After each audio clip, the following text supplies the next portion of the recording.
righty. I mean, that's hot ass studio.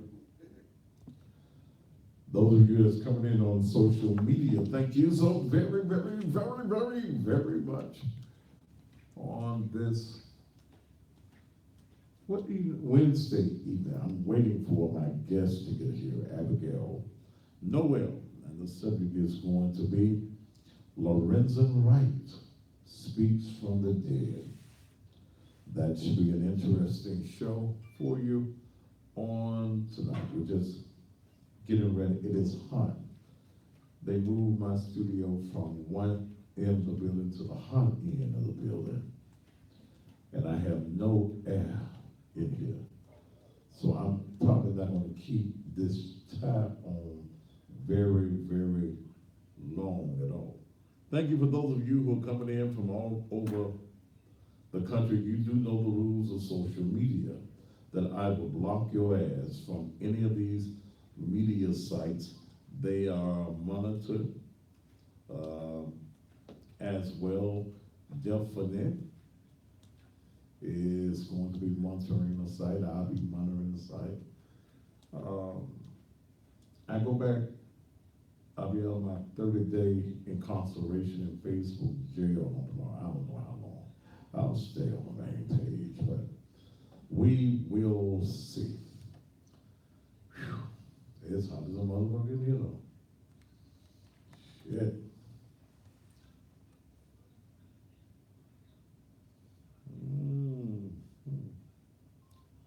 All right. Looking at you coming in.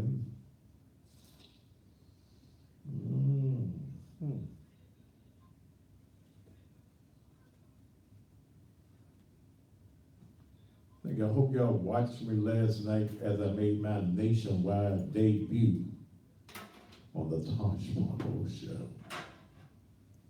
And one of the things about that show, it was all natural. It was nothing written, nothing scripted. We just went with the flow. I'm just that good, huh?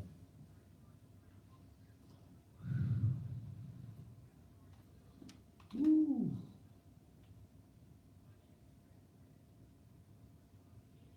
All right.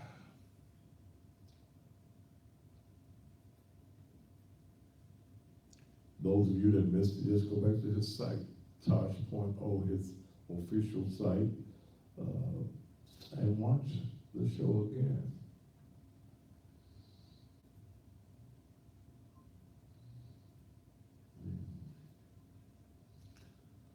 How many minutes we got till we go live? Hey, C-Trail. Be watching that camera for the, it's a white woman. Yeah, I'm looking at. Okay.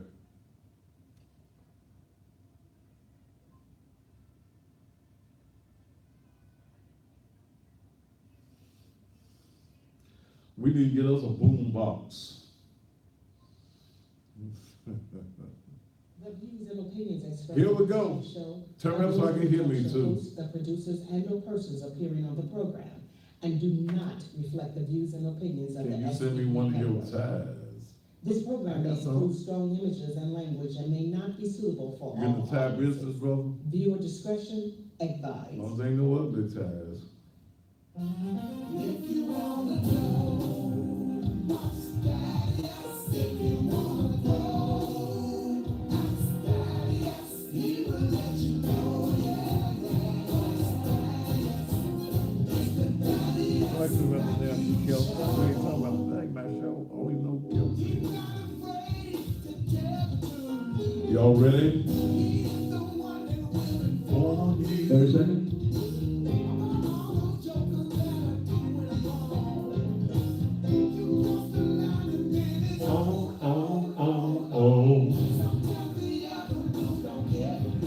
They don't get it right. 10 seconds. Let's get to that damn person.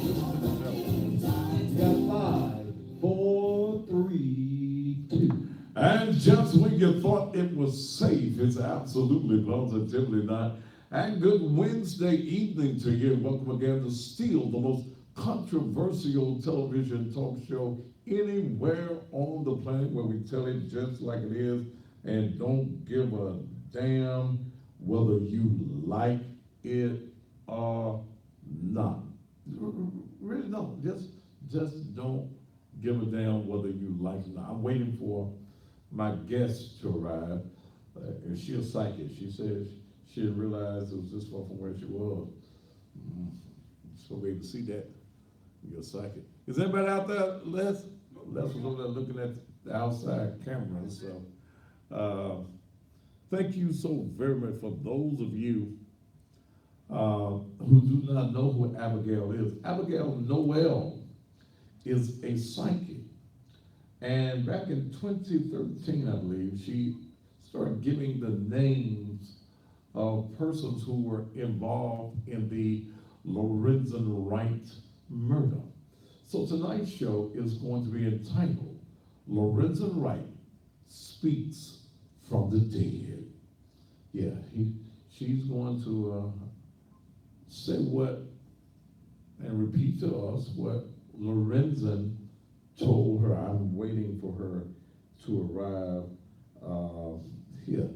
Thanks to all of you, the millions of people across this country that watch the Tosh.0 show on last night, my national debut, and I call it my first of many, many to come. It was an exceptional show on last night. You know, I cut this show in March, about March the 8th, I believe it was, March the 8th in Los Angeles.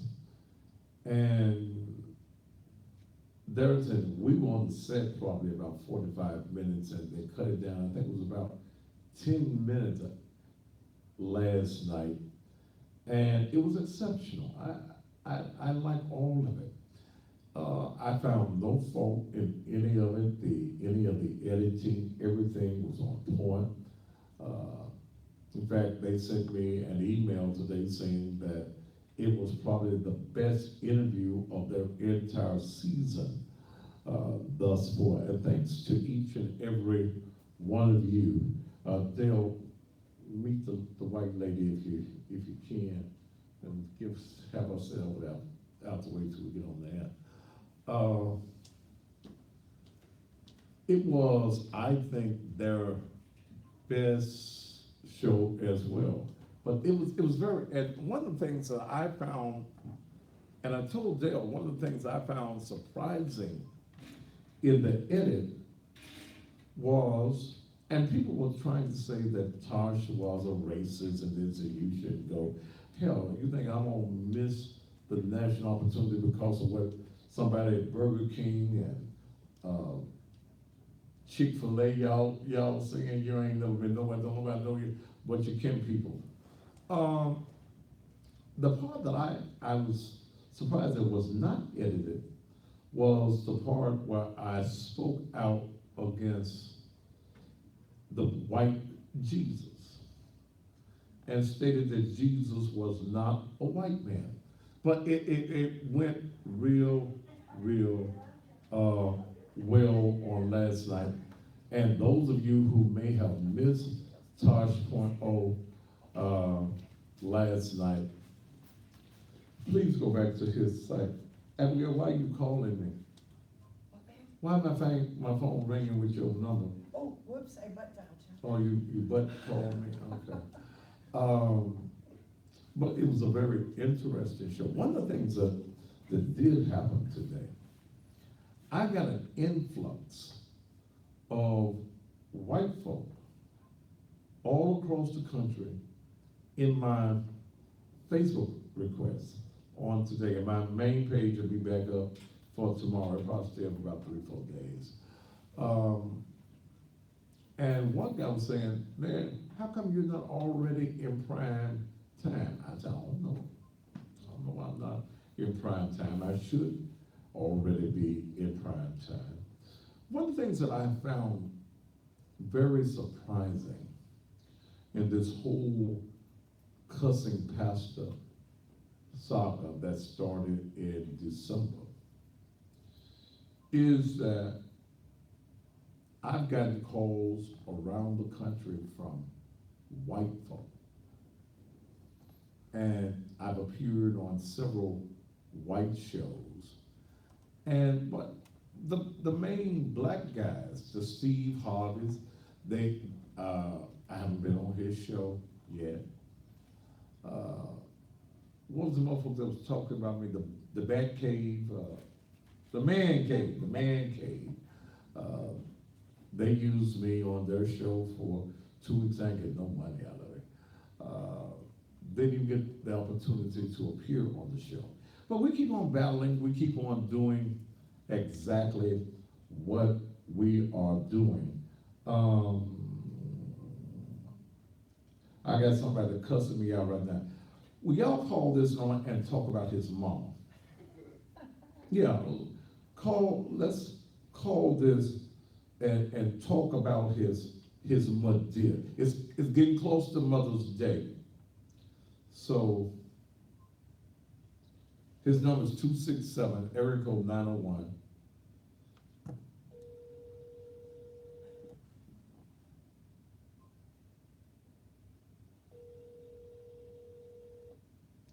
I hope you don't be this guy when you get old either, so you don't have to worry about it. You're going.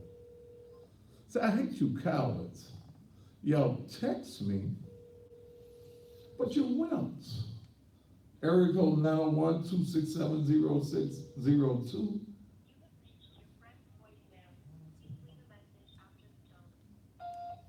Why your mama give birth to a wimp? Okay? You want to text me some ugly, but your ugly ass won't answer the damn phone. You're a wimp. And the woman that gave you birth must have been a wimp too. So if you got something that you really want to say about me, I'm giving you the opportunity to say it. At area code 901-267-0602. Y'all call me. If y'all need to practice y'all cussing skills, whew, y'all can do that. It's hot in this studio. Let me get comfortable. By and by, they're gonna get some air in here. They moved my studio, and I was complaining a few months ago about how cold it was. Remember last, I was complaining about how cold it was in the other studio around the hall? And I'm burning up in here. Wait a minute, let me just get all the way. Huh? Can I take anything else off? Huh? Ooh. Can I take my shirt and my pants and my drawers off? Because I'm sweating. I'm going to be soaked and wet. Ooh. Damn. All right. Abigail Noel is here, and we're going to be talking about Lorenzen Wright's Speaks from the Grave. That's going to be our show on tonight. Sunday is Mother's Day. Let me say something to you. My mother is gone. And I used to always give my mama some money. That's all my mama wanted was some money. I didn't have to go out and do nothing, just give her a couple $100 and $200, $300, $400, $500, because that's always what she wanted. And she had it. Look, y'all, and I ain't trying to cut nobody's hustle. But look, y'all, if you go out and buy them baskets on the corner, you really don't love your mama. You really don't love your mama now. Okay? I saw them setting up this morning. I was getting some gas. And they were setting up at Riverdale and Range Road. Had a van full of them baskets and things. And as I passed by, as I got my gas, I saw them cheap purses, them counterfeit purses in the bags. Look, again, I ain't trying to knock your hustle, but don't get your mama no basket, no $20 basket off Tacoma and said, Mama, here it is. Here's your Mother's Day present. No, your mother would probably, if $20 is all you have, your mother would probably appreciate it more if you put the $20 in her hand and said, Mom, this is all I had. But I just wanted to show you a symbol of my love, my affection, and my devotion for you. I didn't even get no card for it because I didn't have a $20. And the card in Walgreens was $5. That would have cut you $5. So I'm gonna give you this 20. I love you, Mama. Okay, and they out there selling them baskets with the cheap, stinky cologne and perfume and not cologne. Unless your mama got a mustache. But they out there selling that cheap stuff. And I looked as I was passing by, and it had the little Michael Kors thing on the little bag, and you know it was a knockoff. Don't get your mama no knockoff bag. Okay? Don't get your mama no knockoff. Okay? If you want to get your mama a nice bag and you want a name, go to Macy's or go to, they got a place right down there in South Haven. Get your mama a real Michael Kors, get her a real Brahman's bag. Don't get your mama nothing off the street. Now, if you really love your mama, you won't get your mama no basket full of, I even saw some stuffed animals. Who put stuffed animals in a basket for Mother's Day? There were some of the baskets they had left over from Easter. Those were some of the baskets they had left over from Easter. So they still had some of the little furry animals and stuff. Everybody hadn't had a chance to hang none on a post yet. So, but don't do that. Don't do your mama like that. Dillard's, that's the name of it. Go to Dillard's and get your mama a nice purse. Get her a Brahms, get her a Michael Kors, or just give your mama some money. Your mama might need a medicine purchase for the month. Your mama might need that. Your mama might need some groceries. Buy her a roast and some potatoes and some things, like some greens or something. Take your mama out to dinner or something. But don't y'all be, and y'all gonna be gathering Saturday, or y'all gonna be gathering all around them people that's out there selling them cheap ass baskets that didn't cost them $10 to make and charging y'all $30, $40, and $50 to make. But come on now, don't do that. Let your mama know that you love her. Don't, and to all you mamas out there, if your child walk in with one of them little baskets off the corner, they don't love you. They don't like you much either. Okay, because they ain't spent no whole lot of money. And they ain't gonna have no name brand cologne in there. They're gonna have that imitation smell goods. They're gonna have all that plastic and stuff in it. Don't do your mama like that, okay? Give your mama some money. Yeah, somebody said, pay your mama's light bill. Okay, give her something that's worthwhile. But y'all gonna be taking y'all rag asses on up there and get your mama one of them. Hey mama, look at it. Grown ass men gonna go and get them little baskets off the corner. I think I'll ride around tomorrow and Saturday and take y'all picture and put y'all on the TV buying them cheap ass baskets for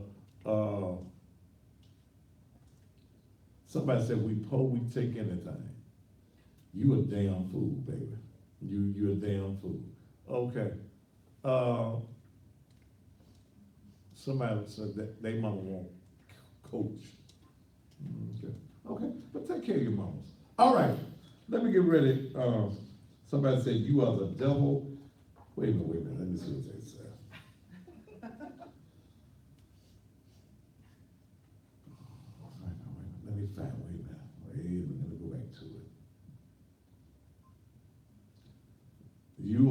devil himself. Call me and I will tell you about yourself. I am a pastor here in Memphis. Oh, y'all know I ain't gonna miss this one. Now, Pastor, you want to identify yourself and tell us where your your church at.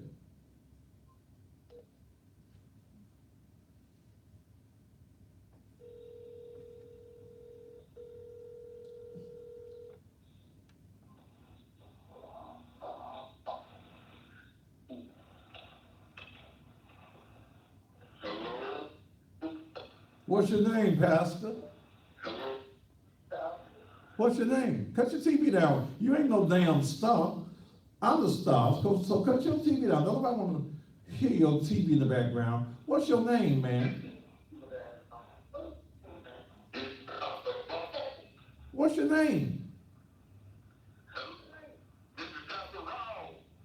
Pastor who? Man, quit. I mean, don't be a fool. See, you playing games, bro. Brother, you ain't even real. You're not even. Where you pastor at?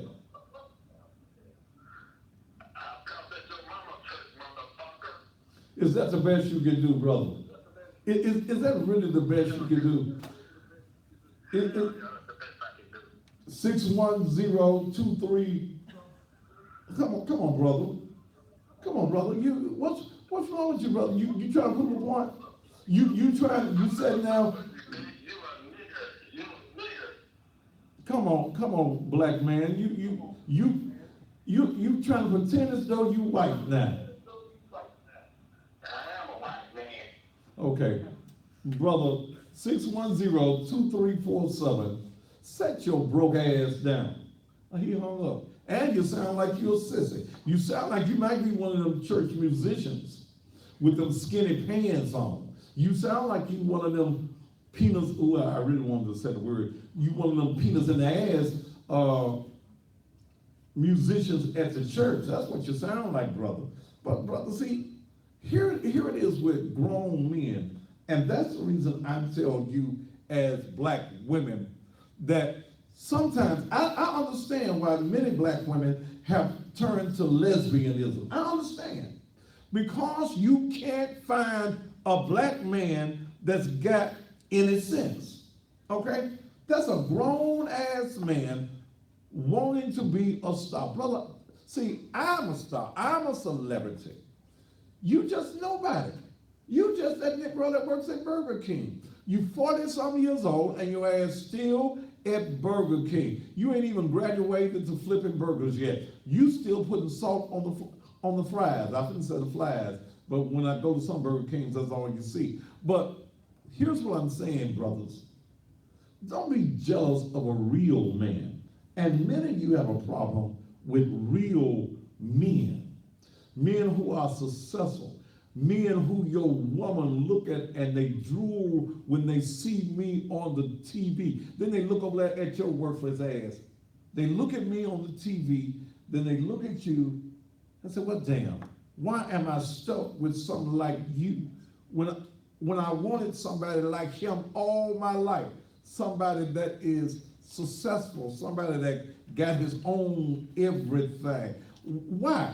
And then I know a lot of you brothers, you just don't feel good about life. You don't feel good about life. You don't feel good about yourself. You have low self-esteem.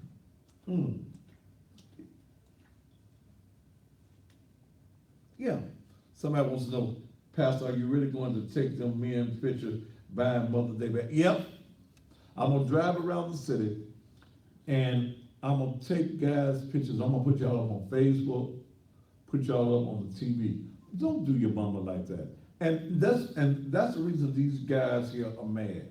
They had their $50 already planned, or they $25 already planned for their Mother's Day present. And here I am telling them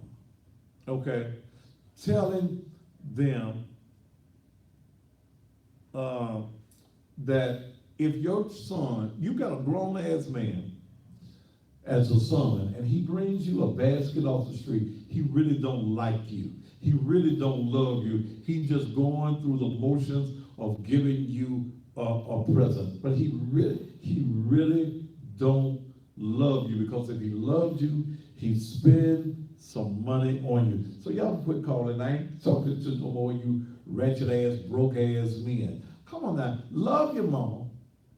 Okay, give your mama $200, $300, $400 on Sunday.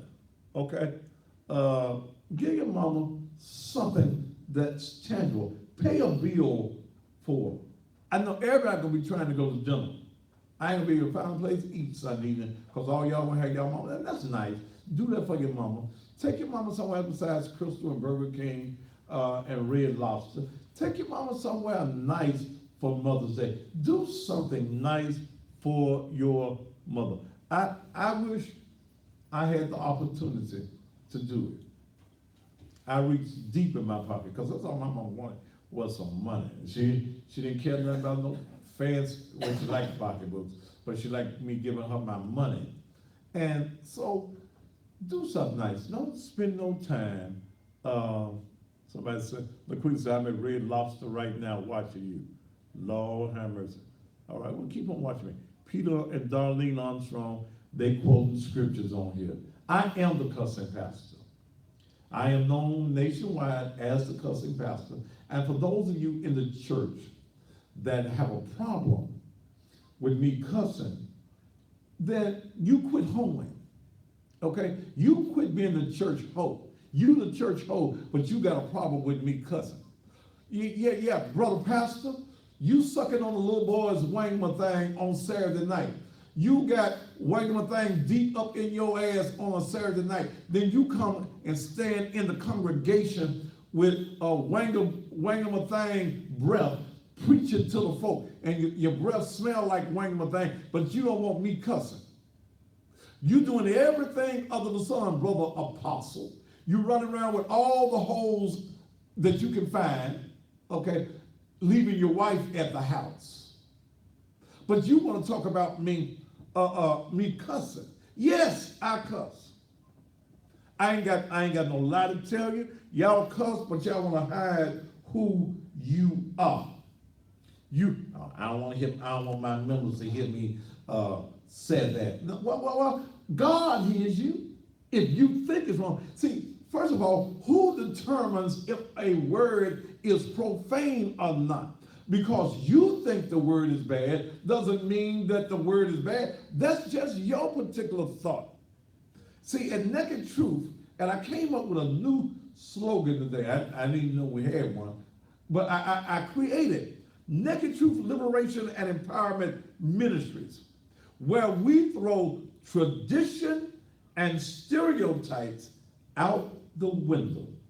The reason that a whole lot of our people in the streets are in bad conditions is because people in the church are trying to come up with these holier than thou attitudes. You in this holier than thou attitude. Oh, I don't cuss.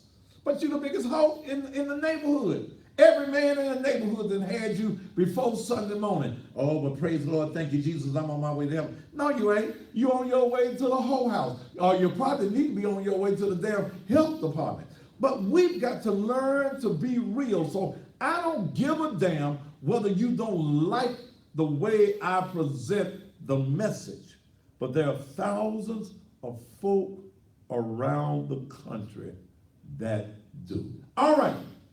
I got a guess, so I'm going to be halfway nice on tonight. Yeah, that's right, LaQuita. Sunday is also Communion Sunday at Naked Truth. And we serve real wine, not in one of them little cute cups. We give you a whole shot glass. Oh, y'all want to have. Do y'all think Jesus was drinking out one of them little glasses in the 12 disciples when they sat around the table? No. Jesus, if you go back and do your research, was drinking out of a gorge, one of them big fruits that was hollowed out. Yeah. So Sunday's Communion Sunday, we serve sangria. Y'all don't get mad at the Catholics, so don't get mad at me. Sunday morning's message on Mother's Day is, now that's a real mother for you. That's going to be the message on Sunday morning. That's a real mother for you. I'm going to be looking forward to see you. Wanda is going to come off of Facebook anyway. That's what I want you to monitor. Okay? She's going to come off the page. But let me share something with you, that a whole lot of what y'all been doing in church for the last 100 years is nothing but traditionalism, and God ain't got nothing to do with it. We'll be back with my guest, Abigail Noel, who I believe it was 2013 that you started giving names. Was it It was actually 2011 with the 2011 when she started giving names of people that were involved? She said Lorenzo came to her in the spirit world. And the last name he said was that bitch Cheryl. She did it. Abigail is here, live in the studios, and she will be my guest as soon as we come back from this commercial break.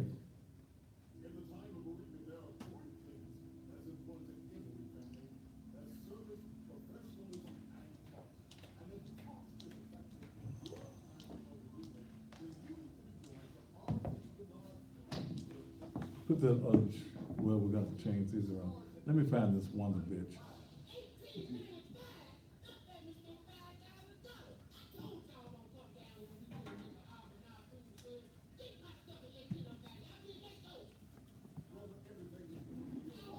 Wonder, bitch, what the fuck I need to go live with your motherfucking ass? Don't nobody know you. Your bitch ass mammy don't even know your motherfucking ass. So what the fuck I want to go live with you for? What the fuck you want me to make you a motherfucking star? Bitch, bye. Wonder Kimball. Kimball your ass on waiting for me. Whoa, hey, Abigail. I know it's hot in here. Oh, no. Jesus.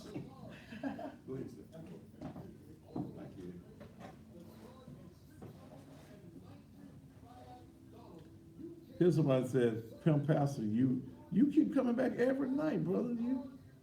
You gonna make you another page every night. Test, test. Check, check, check, check. Let's see. Yeah, a little bit like this. Let's see what we're gonna do. Take this chart. Check your mic again, Abigail. Check, check. Check, check. Testing, testing. We're 1, gonna 2, do 3. this over here.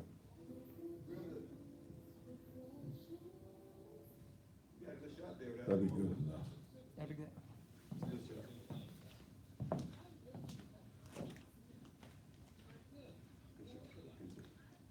Teddy Bear, you gone. We stay on this. So don't ask me no. I don't need y'all asking me no questions. Listen to the show. That's all I need. Somebody want to know, is that a white woman? Damn, bitch, can't you see? I keep trying to get my black card, but Damn, is that a white woman? yeah. That's funny. Ooh. How you been doing? Good, how are you? I'm hot. How are you? It's good to meet you in person. Yeah, we talked plenty. I know. I feel like I've met you already. So you got, who we live?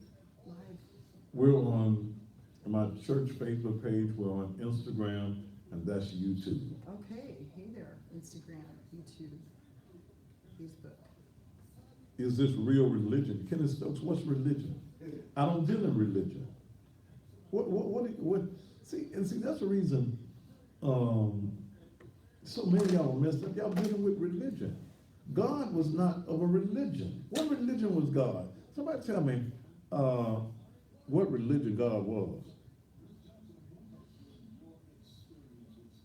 Mark Kinsley, you're gone. This ain't this kind of party, brother.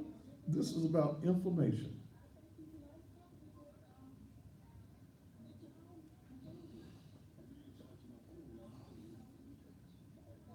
See, real religion. What is religion? And what does religion have to do with God?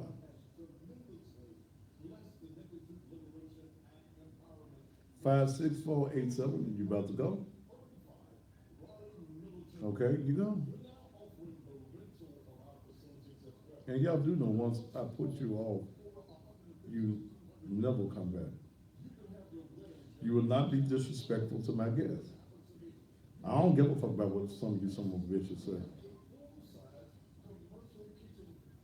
But you won't be disrespectful. You won't even be disrespectful to me. Who want to buy cars, you go on too.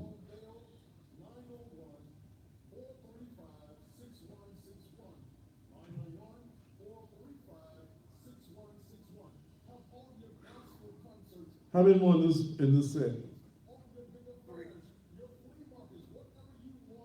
Three more in this set. You can come back when you get ready. Huh? I said, there's three more in this set. How many? Which one on here? Next, come on next. What's left on here? It's gonna be on by the time you tell you. Dr. Say, Shiraz, and Barber Institute. Gonna come on? Let's bring me back after this, and then we'll go.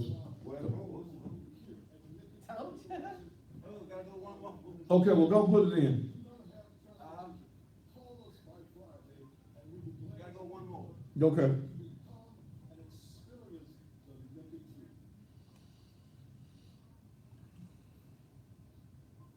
Afghanistan. Okay. And I don't need y'all to tell me who to delete. I make the choices on get deleted. So right now, Allison, you'll mess around and get deleted yourself.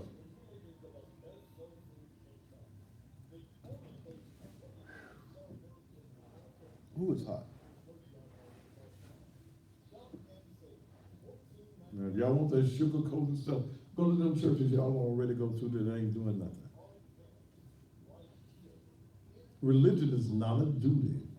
How is religion a duty? Whose duty is it? Religion is a doctrine that people have come together and they say, hey, this here gonna be, this our religion. 40 seconds. God had no religion. But that's that bullshit y'all been getting in these churches all your life.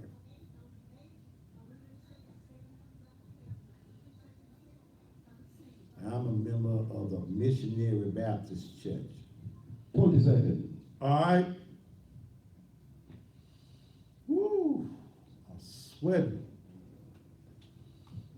10 seconds.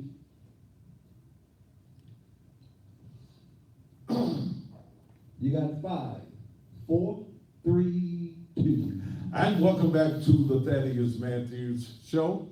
My guest is Abigail Noel. Psychic. What's a psychic? Well, first of all, we're all psychic. So. I'm gonna need you to talk right into that. Gotcha. First of all, we're all psychic. So saying that you're psychic is like saying that you're human. Everyone can communicate with God and understand His presence in their lives and receive direction. And I've been teaching people how to do that for the past 11, 12 years. Okay. So I've watched it in action. So anyone can psychically communicate with God, but what I do is I'm a medium, a psychic medium, and also a channel. So, and that means what? Well, a medium is someone who communicates with people who have crossed over, who are on the other side. And in essence, it's kind of like a telephone for heaven, because the world does not understand that we can all psychically connect with God and with our loved ones after they cross.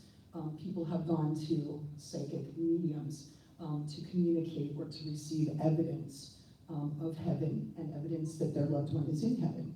Okay. Lorenzen Wright.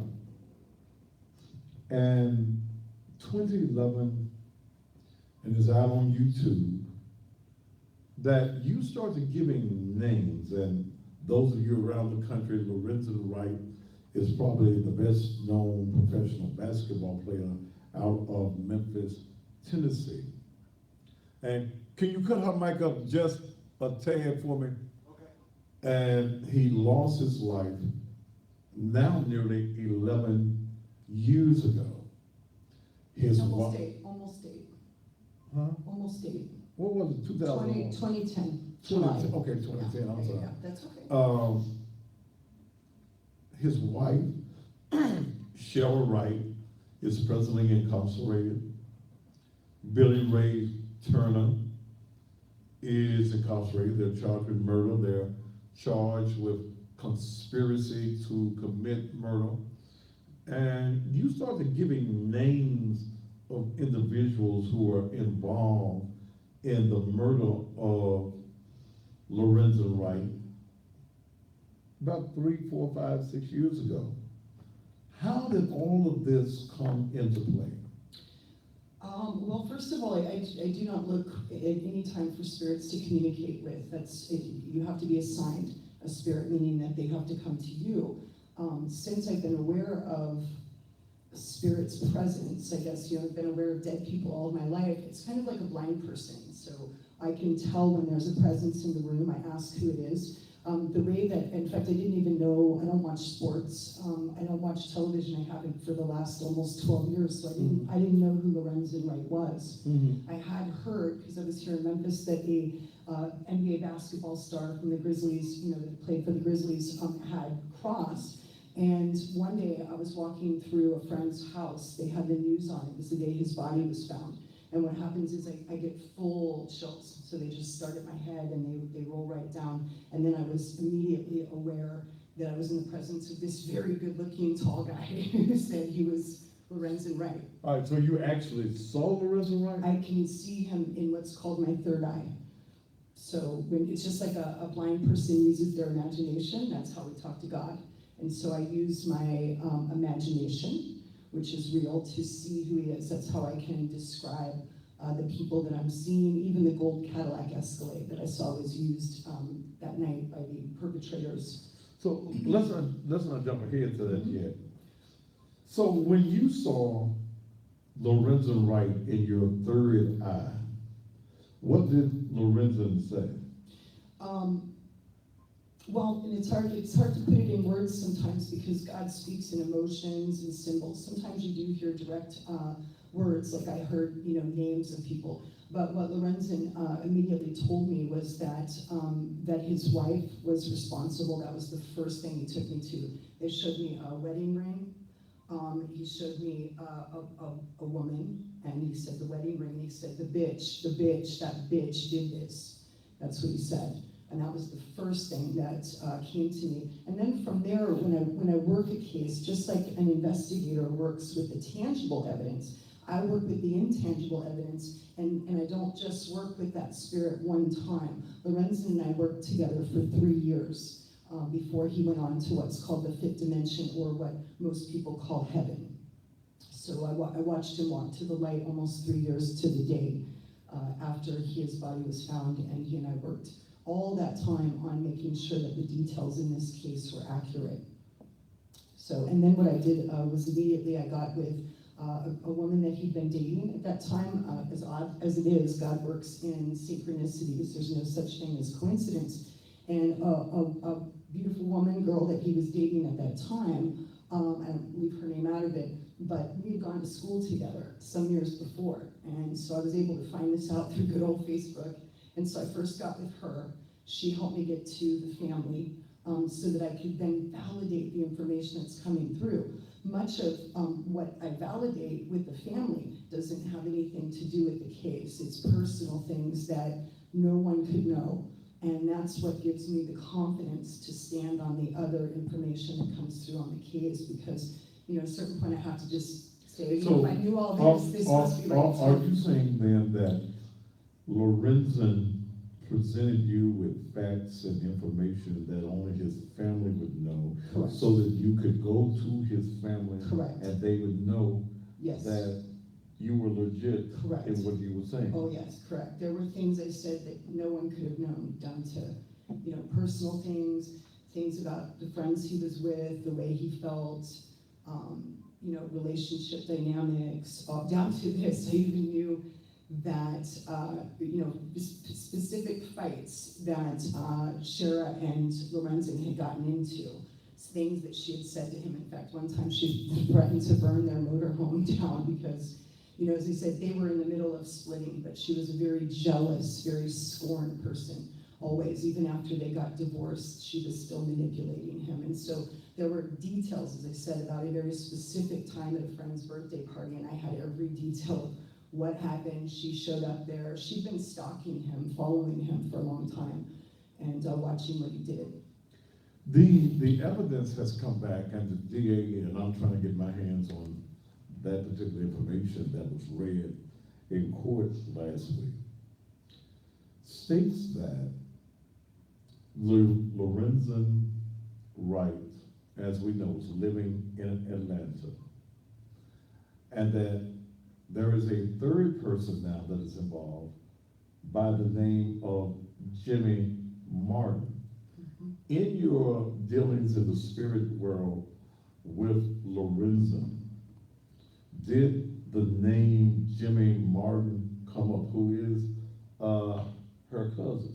Yeah, only the initial J came up with him. And then, as I said, there's still some other players that haven't come up in this case yet. I don't watch the news so that it won't cloud the information that comes in. I have to keep that separate. But there's also the person that picked him up that night, and Shara Wright knows exactly who that was. All right, so well, bring us up to the point of what Lorenzen states to you in the spirit world that actually happened. You mean from start to finish? Yes. Yeah. So the first thing that I was shown is that he left the house. I got to go back. It's been a long time. About, I guess it was around 10 o'clock. I could go back because, and then they made their way over to the Hacks Cross area or whatever that's called. What is it? The street that's over there. And it was much more secluded. There wasn't as much building around at that time. But what he shows me is he said that he went to Shara's house that night. Shara and Lorenzen were still having relations. And so he clearly told me that they had had sexual relations that evening, that he went to the house. When I asked him why, he said it was to keep the pressure down. If he could just keep her happy, she'd stay off his back. Mm-hmm. That was explained clearly. All of that's been validated as well, that's what happened that night. He left there, as I said again, I think about 10:30, 10:45, about 10:44 actually. And I can see Shara Wright looking through she's literally looking out the window when he drives away. She knows who he was with that evening, and I'm not really sure if I should, mention it. And Yeah, you go ahead. it's okay. It'd be my understanding, and you guys, this is really tough stuff for me to do. It's not like, I'm anyone who would want to accuse somebody of murder. In fact, I worry a lot if I'm wrong, because you wouldn't want to accuse somebody of something like that. But my understanding is his friend Kenny Brown is the one who picked him up that night. Kenny Brown is also, let me just say that, but his friend Kenny Brown, let me say that. Kenny Brown is connected to Dennis McNeil, who is married to Bobby Cole's sister. And so anyway, going back to that, I see Shara looking out the window. I see Lorenzen get in a car. When he gets in the car with his friend Kenny Brown, Lorenzen made a point to specifically tell me, because it was a July night, Lorenzen was wearing khaki shorts and a white t-shirt. That's another thing that I brought through, and that was completely validated. That is what he was wearing that night. And when his friend picked him up, who I say is Kenny Brown was in dark colored jogging pants and a shirt, and Lorenzen asked him what his problem was. And the reason that he was in those are the clothes. It's my understanding that were burned in Shara's garbage can at 3 o'clock in the What was morning. the reason for the question? What's wrong with you? What's that? Well, just meaning, why would he be dressed in these dark colors and in so many clothes when it was hot outside? Makes sense? And that was because he got blood splatter on his clothes. So he was wearing, he was covered up. I was also shown that he took the clothes off and put them in a bag and changed at the scene. One discrepancy, and again, I could always be wrong, but I have to stay with the original read. It's always the clearest. And what I was clearly shown is that Shara was not at the scene. There are 4 men, Lorenzen, 2 shooters, and the one who drove him there, who I say is Kenny Brown. And then we know now, because I had the name Big Bill, and that is what they call William Big Bill. So he's now been arrested, but we still have this piece. Someone drove Lorenzen there. He specifically told me he did not have a car, that he flew in from Atlanta, that he went with a friend, and by the description I gave, even friends and family would say, and again, they can't say for sure, but they said it sure sounds like I'm describing Kenny Brown. And again, what I was told is that Shara was sleeping with Kenny Brown and with Big Bill, and others. And we do know that there was a sexual relationship between her and Billy Turner. Yes, 100%. That's how he got roped into this. And I also was shown clearly that one of the shooters, and I say that's Bill, didn't really want to be there at all. In fact, it was shown in the evidence too that one of the shooters, there were two, we know that because of the shell casings on the scene. I read that way before that was released or his body was found, and exactly how many bullets were fired as well. With that said, where was I going with that? With the two shell casings, I was, again, shown at the time that one of the shooters, it would be the one that the bullets didn't really hit his body. That most of the bullets are from one gun that killed him. And what I was told is that, again, one of the shooters, which I believe now is Big Bill, did not really want to be there. It was the pressure that Shara was putting on him. She's a great manipulator of men. So, let's see what else that night. So again, my understanding is Shara then left her What house reason late. did Lorenzen give you that they went to that particular spot? This was a spot that Lorenzen and Shara had gone to many times before. Right, it was known as their little freak spot. That's right. That was their little freak spot. That was where they would go get the freak on. Right. And so it was an area that he knew, very well. And again, I'm not sure, I know why you're talking about why he was there that night. Right, why, if Cheryl wasn't there, why would he go to this particular spot with all of these guys? Or did he know that all these guys were going to be there? Because Shara was pressuring Lorenzen in a big way for back child support. And she told him, she set this entire thing up. It was a way for him to pay back the debt. She told him if he would just do this one thing for her, that And what was that one thing? it was exchanging some drugs for money. I mean, Shara has said on there that he left with a box of drugs. She told the cops that. And again, the truth is the truth, and I have to speak what, I was shown. I guess it would be important for me to say too, this wasn't, a lot of people can judge if they want to, but there's a lot of people that, smoke pot. There's a lot of people that do these drugs, and I would ask you not to judge Lorenzen Wright and not judge So the do you man that he actually was. think that Lorenzen had drugs in his possession that night? I believe they were in the possession, I'm not sure they were in his possession, but they were certainly in the driver's possession. That's my understanding. I don't know whether for sure he left with them that night at the house like she said, or whether the driver brought them. But they were exchanging. I even got dollar amounts that were validated as well. It was 110 and 90,000. The shooters were paid $20,000, which seems like ridiculously. I mean, how can anyone, I don't know how anyone could shoot one anyway, but wow.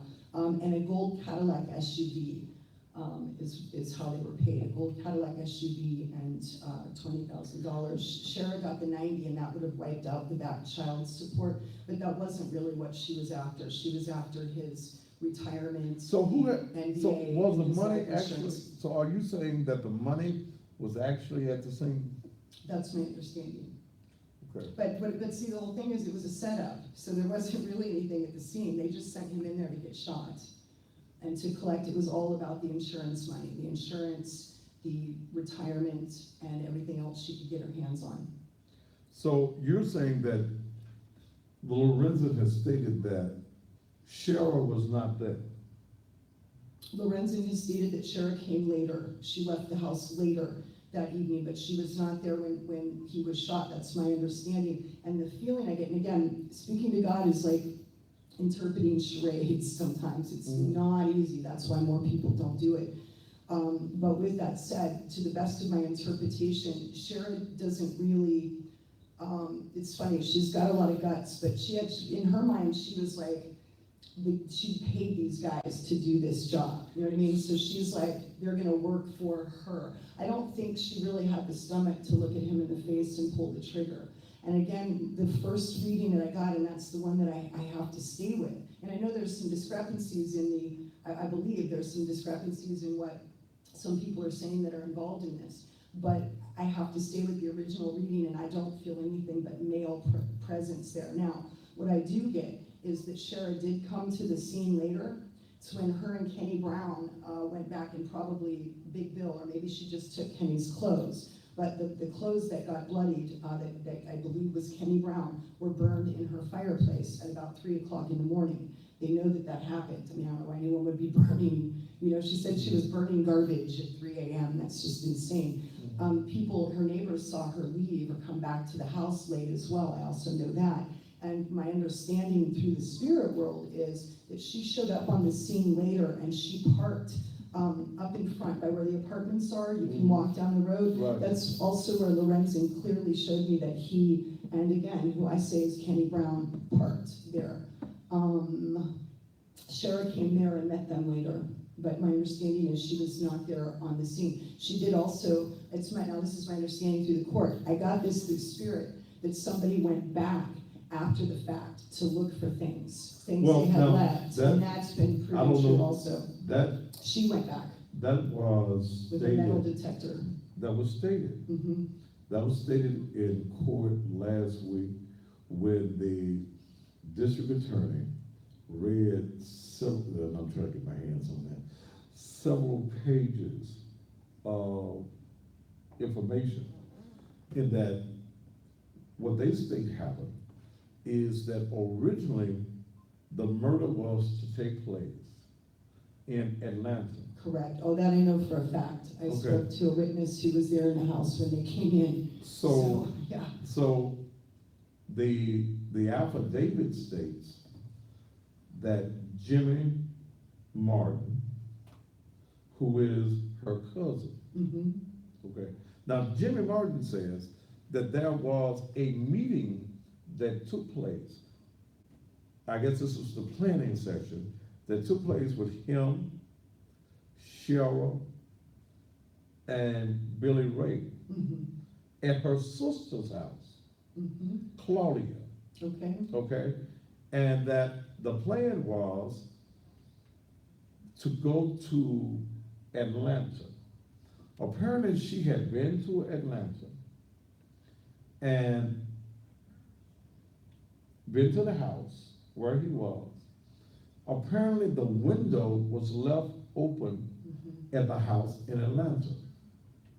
Billy Ray and Jimmy went into the house. The person in the house, and I'm believing they said in court, was laying on the couch. Mm-hmm. They found out that this was not Lorenzen, Correct. and they backed up out of the house and came back to Memphis. Mm-hmm. Were you told that in the spirit? No. Okay. No, and mostly because when spirit works with me, when God works with me on a case, they're gonna bring through the most pertinent information to solve the case, whatever just the key players. And sometimes you'll get other stuff like that in and you can check, on things later. Mhm. But mostly it's key information about what happened. Also, at that time, I was communicating with Lorenzen Wright's spirit. Mm-hmm. It's different than when you go to say to Yeshua, Jesus Christ. And it's called a gatekeeper, primary guide, and that's who I work with. It's different when you go to them. You'll get a different picture when you're working with the spirit. Lorenzen, see, he didn't know that. Makes sense? So I'm working with his conscious mind, and he was in that moment right now. You know what I mean? Just that time when he was shot. And so Mhm. emotionally, we are just working there, and that's where I pretty much stayed. So, from the district attorney's statements, that, and we know that there are 2 guns that's involved. Yes, Only 1 weapon has been found, correct. okay?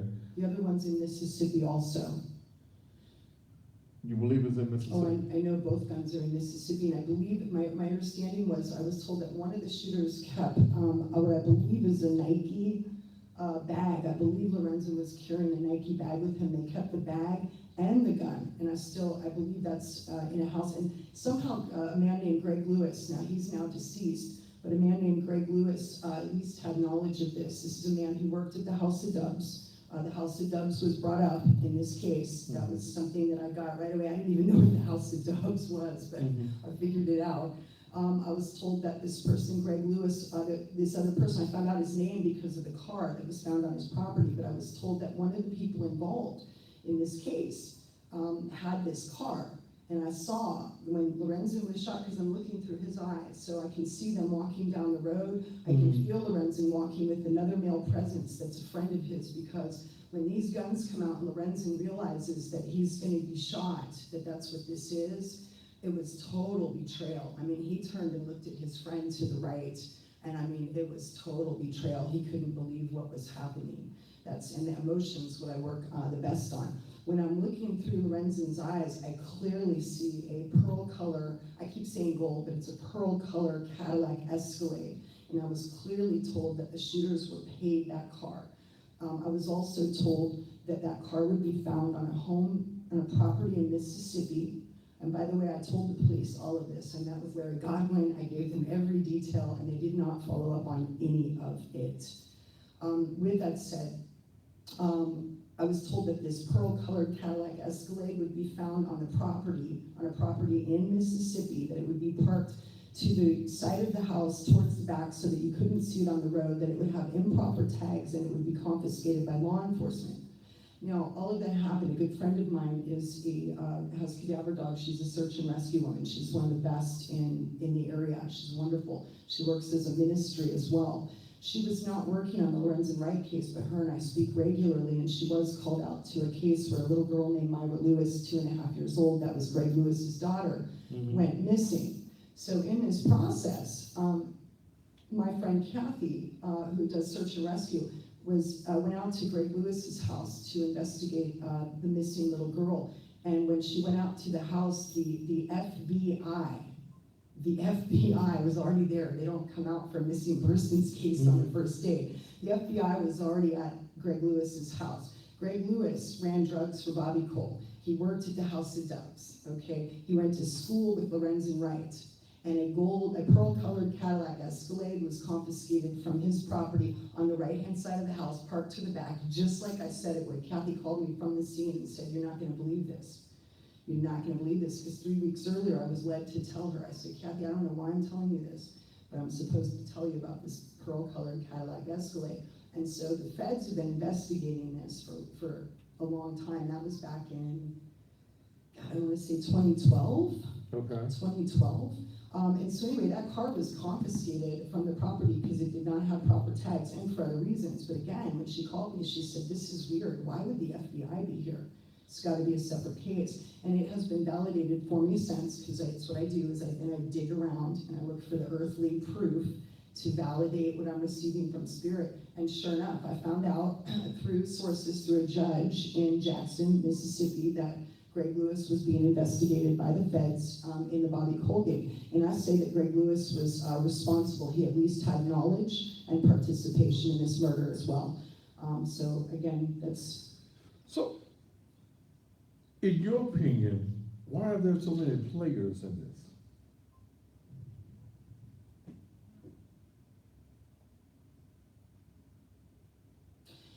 Yeah, I'm really asking for an answer to that. I think for one, because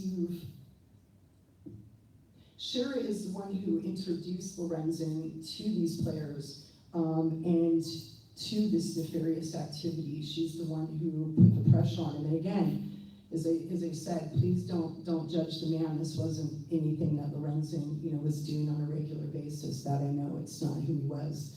And I think everybody in the situation maybe that he was in getting pressure from Shara. But what I would say is, in the last few years of what I found out, I don't know how she does what she does, but Shara is an excellent manipulator, and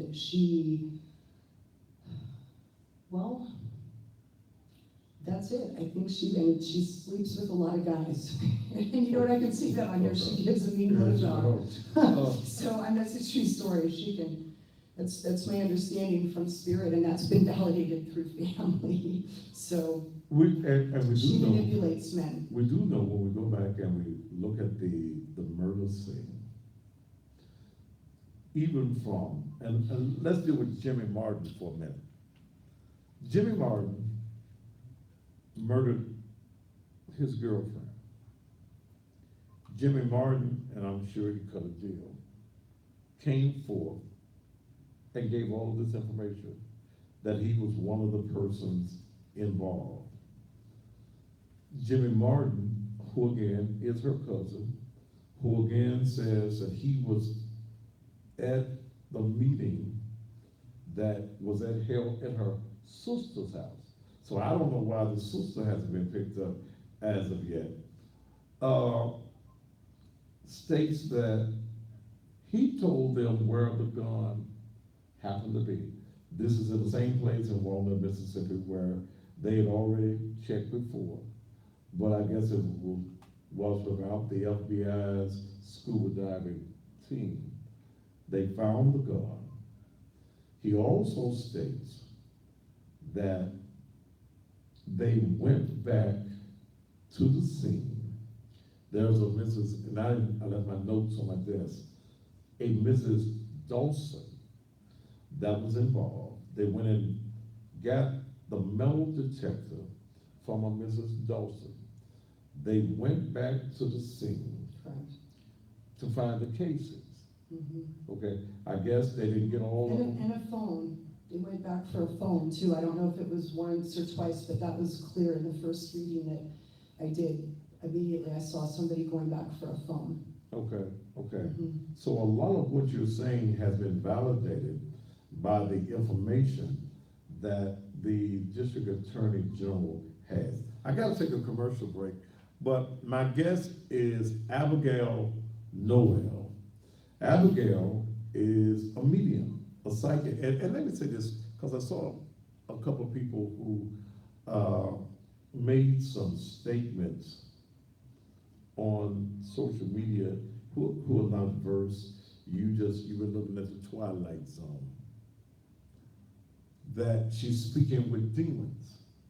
Well, if she spoke with your mama, was your mama a demon? I mean, that's a fair question. If she's able, and I don't know all the gifts that God gives people, okay? And I don't question the gifts that God gives anyone. I know what God gives me, but I cannot say what gift God has given you. And there are so many things about God that we do not understand. And you're foolish to think that everything that you know about God is in them 66 books. It's not. That's right. Because he always said, my ways are as far from your ways as the east is from the west. So if you think that this is demonic in being able to speak in the afterlife, ain't nobody I won't speak to over there, but I got some folk over there, but I don't want to talk to You'll them. leave them alone. I'll leave them alone. I'll see y'all, we'll have our conversation by and by when the morning comes. But if she was to speak to your mom, okay, is she a demon? And see, here's something, I look at ignorance, and I look at the ignorance of unlearned people. Here's some fool on here, Adrian Taylor, give us the lottery numbers. See that? You need the lottery numbers. You know. See, you can't, we have free will and free choice. So all a psychic can do is give you possibilities and probabilities. But you know, in the book, it says, for I know heaven's plans for you, right? Right. And so we're supposed to get on the phone. This is my understanding. Uh-huh. Is we weren't supposed to just have free will and free choice. Okay. We were supposed to have God's direction and then make our own choice, right? So you're supposed to use God's wisdom to help you make your choices in life. If you were to do that, more people would get to So in their other words, destiny and have more joy. if we were to tap into God, Yes, and ask him, what are my plans? That's what I said, hey, if you have the plans, if you know what I wrote in heaven, because we all write this beautiful movie to come down here, and it's something that we're going to be passionate about. So you're living yours, because you're doing what you're passionate about, and you're helping people. And so all of us wrote a movie that includes doing something we're passionate about and helping other people. If you don't get on the line with Big D, how are you gonna know? And here's the gig, Jesus came and said, you're here to be his hands and feet. These and greater things you two shall do. Well, I don't know about all you watching, but I don't know how to do these and greater things, so I need to get on the phone and ask. Ask, make sense? Tap into God. And that's how you're gonna be his hands and feet, otherwise you don't know what you're doing. We're gonna take a commercial break, and we'll be right back here on the Thaddeus Matthews Show. Oh. This is fun. This is fun. And I gotta tell you, Delphine, she's a Yeah, see, y'all. she's a badass. I just looked down and I said, oh, yeah, we're protected. See, y'all so locked into I'm to hanging with you. traditionalism. Damn.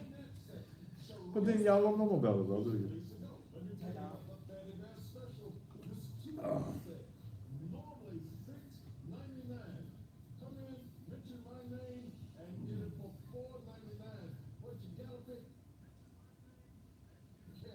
Oh no, the purple. Hmm? You've been in purple every time I look it up, different purples. I like purple. I Purple's love my that. color. Purple's awesome. That's how I knew that the building that I'm in Mhm. was my building. It was painted purple. See, and that's kind of what I'm talking about. That's what God does for us. And you start, when you really get into it, you start to feel it. You just know, oh, this is what But- it's supposed to be. That's for But me. most people, because of their traditional teaching, Mhm. does not understand tapping into God. Correct. We've been blocked by beliefs, and also the definition of being psychic. People think it's for walking around a room talking to other people's dead people. That wasn't the plan.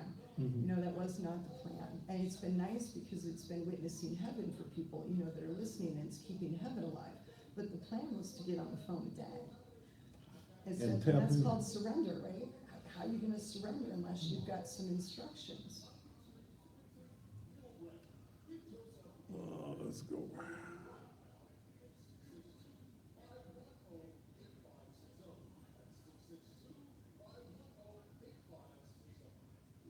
Are you froze on YouTube? Huh? Are you froze on YouTube? No? Okay.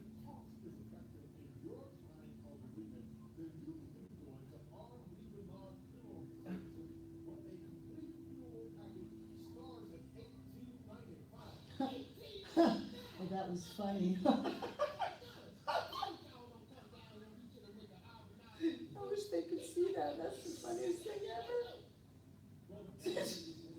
And we're talking about talking to dead people. Right.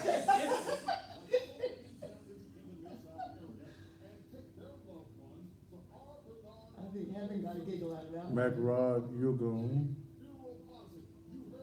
If I see this foolishness on the page, you automatically go.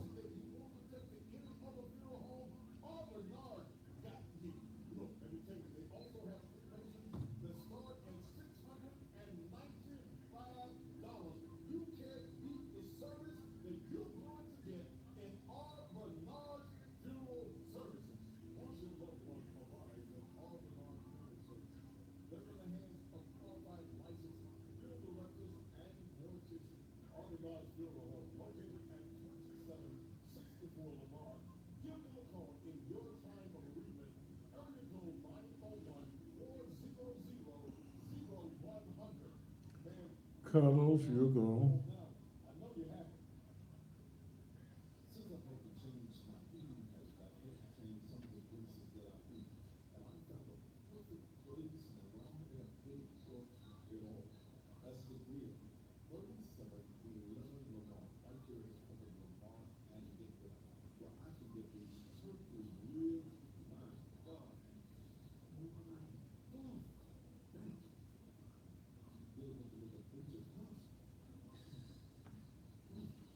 I love your commercials, oh my God, you're so Huh? funny. You're so funny. These are great commercials.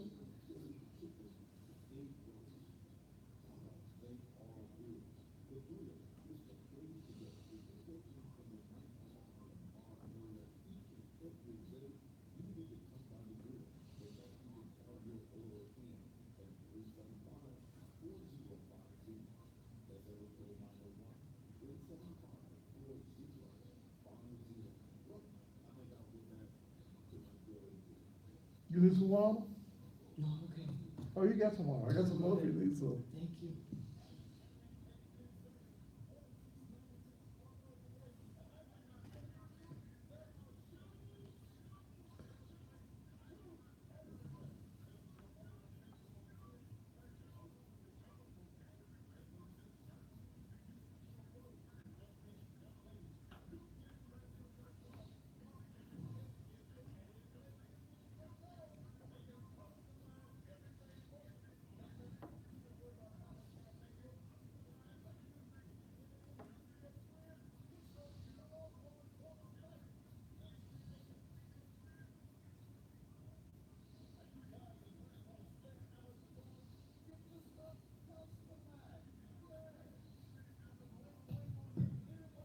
You got Tiger, Your Church, and Reflections left in this set.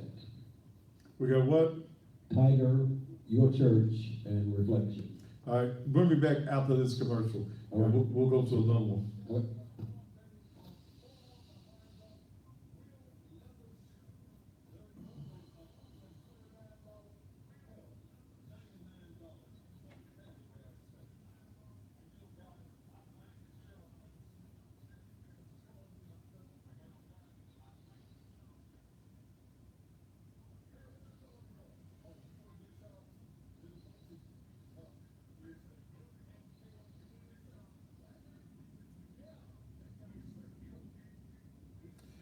Please don't come on my page late in the damn program and talk about what we talking about.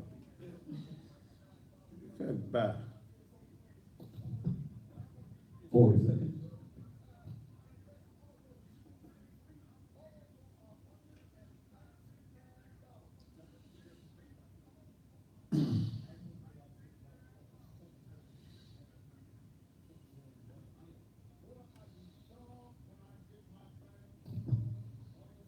Seconds.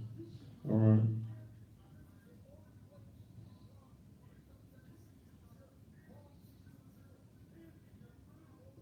Seconds. You got 5, 4, 3, 2.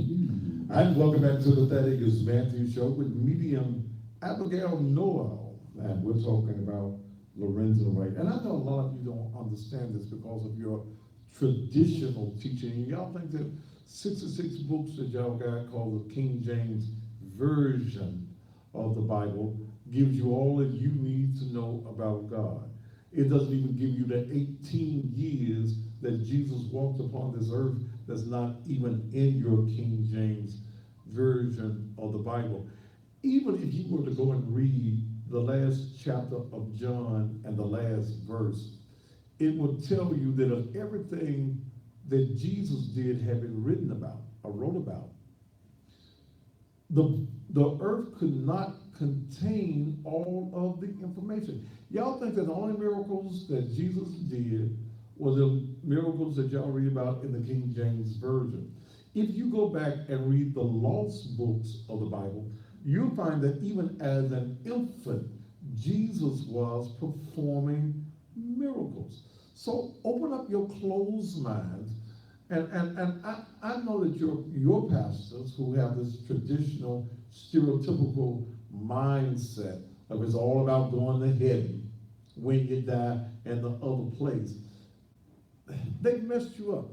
You're totally confused. You have not read the books of Enoch. You have not read the Apocrypha.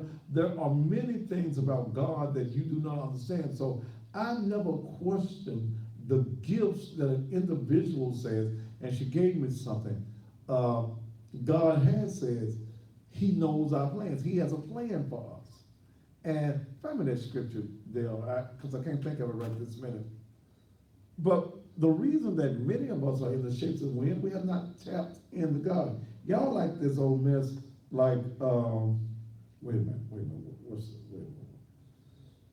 They have it up the street from me in my neighborhood. These Negroes having a citywide, City Alive revival in June. And instead of giving you truth, knowledge, and information, here's what they say they're gonna give you: free food baskets. to the first 100 guests. Nightly drawings for gift cards and money orders. Huh?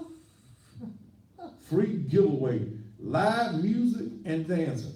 Hell, that sounds like the club. Okay, that's, I mean, and they actually got these, come around this side there. They actually have this, and y'all going, y'all fall for these gimmicks. Boy, if I was to do something like this, y'all be talking about me forever. Jeremiah 29, 11 through 13. For I know the thoughts that I think toward you, saith the Lord. Thoughts of peace and not of evil, to give you an expected end. Then shall ye call upon me, and ye shall go and pray unto me, and I will hearken unto you. And ye shall seek me and find me, when ye shall search for me with all your heart. You ain't tapped into God. He's already, wait a minute, I know your thoughts. I know the thoughts that I think toward you. I got something for you, but y'all so traditional, man, you won't even come get it.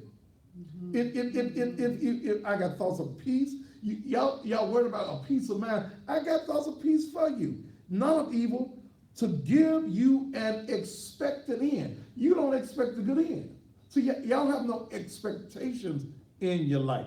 This is the reason y'all preachers and you bishops and popes and potentates, y'all mad at me around the gospel, around the country, because I'm not giving you your traditional gospel, your traditional mindset that men came up with. Denominations and religion is not of God. God has no denomination. But God does give people gifts.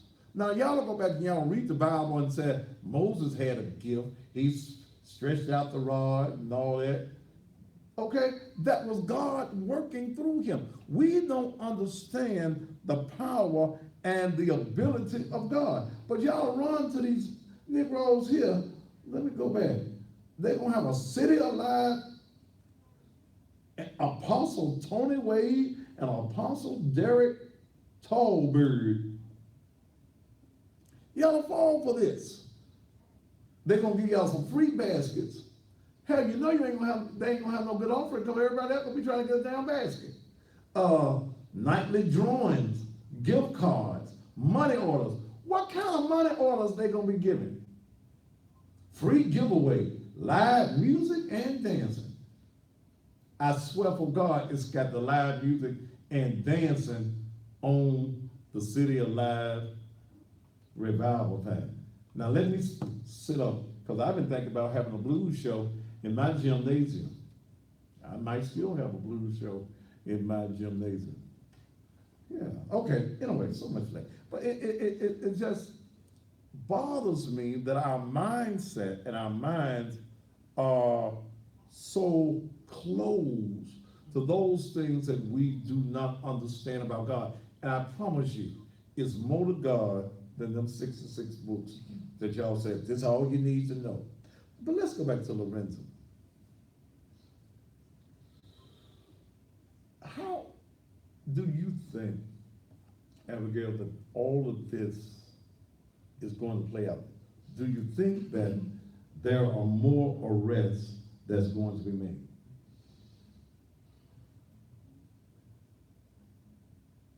I gotta go with my first answer, and that's always the best way to do it. The first answer is yes. I was told that this is gonna be bigger than it looks right now, and then again through Spirit. And that there's other people that had knowledge and or are responsible. I mean, let's not forget that Officer, well, he no longer is, but Tim Green, who is friends of Dennis McNeil, both of them. Now, and explain to the audience, and we've talked about this over the past months, explain who Tim Green is, and before we go there,